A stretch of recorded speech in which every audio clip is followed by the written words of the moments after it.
বর্ষার সিজনে কাঁচামরিচের চাহিদা প্রচুর থাকার কারণে আমরা এই 3 বিঘা জমি কাঁচামরিচ লাগিয়েছি, কিন্তু কিছু পোকামাকড় আক্রমণ অধিক হয়ে গেছে, তাই আজকে কীটনাশক স্প্রে করব।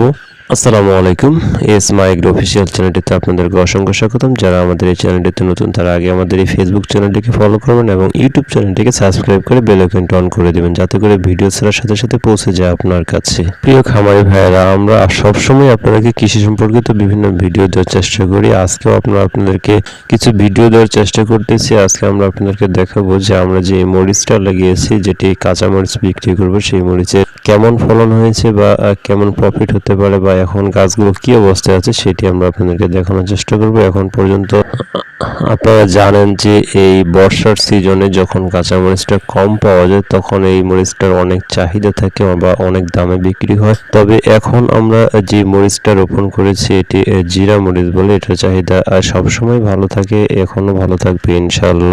আমরা আজকে মরিচে কীটনাশক ব্যবহার করার চেষ্টা করতেছি, কিছু ভিটামিন ব্যবহার করব, কারণ এই মুহূর্তে যদি আমরা মরিচটাকে তাড়াতাড়ি বড় না করে তুলি তাহলে পরবর্তীতে বড় করা একটু কঠিন হয়ে যাবে। এখন গাছটাকে একটি ভালো পরিস্থিতিতে নিয়ে যেতে হবে ইনশাল্লাহ। দেখা যাক কি রেজাল্ট আসে। আমরা শেষ পর্যন্ত আপনাদেরকে সকল আপডেট দেখানোর চেষ্টা করব। পাশে যে বাদামটা লাগিয়েছে, বাদামটাতে প্রচুর পরিমাণে ঘাস হয়েছে, তবে আমাদের উত্তরবঙ্গে আগাম যে মরিচটি লাগিয়েছে সব মরিচেই আলহামদুলিল্লাহ ভালো হয়েছে। বিশেষ করে যে কারেন্ট শাক আর জিরা মরিচটা ভালো হয়েছে, বা চোখমন যে আমাদের এলাকায় যেটিকে যেই নামে পরিচিত সেই মরিচটা ভালো হয়েছে। তবে বর্তমানে কিছু বৃষ্টির কারণে, অতিরিক্ত বৃষ্টির কারণে দেখা যাচ্ছে যে অনেকেরই মরিচের ব্যাপক পরিমাণ ক্ষতি হয়েছে। বিশেষ করে জিরা মরিচটাতে পানি লেগে থাকার কারণে অনেকের গাছ মারা গিয়েছে, আমরা সেটির খবর পেয়েছি, বা আমাদের এলাকায় অনেকেরই এরকম ক্ষয়ক্ষতি হয়েছে, যাকে আমরা দোয়া করবো যাতে করে আর আকাশ থেকে যাতে বৃষ্টি না আসে। যাই হোক, এখন আমরা যে কীটনাশক বা ভিটামিনগুলো স্প্রে করতেছি এটা দেওয়ার পরে ইনশাল্লাহ আমরা আশা করি যে খুব তাড়াতাড়ি গাছের বৃদ্ধি ঘটবে। এমনকি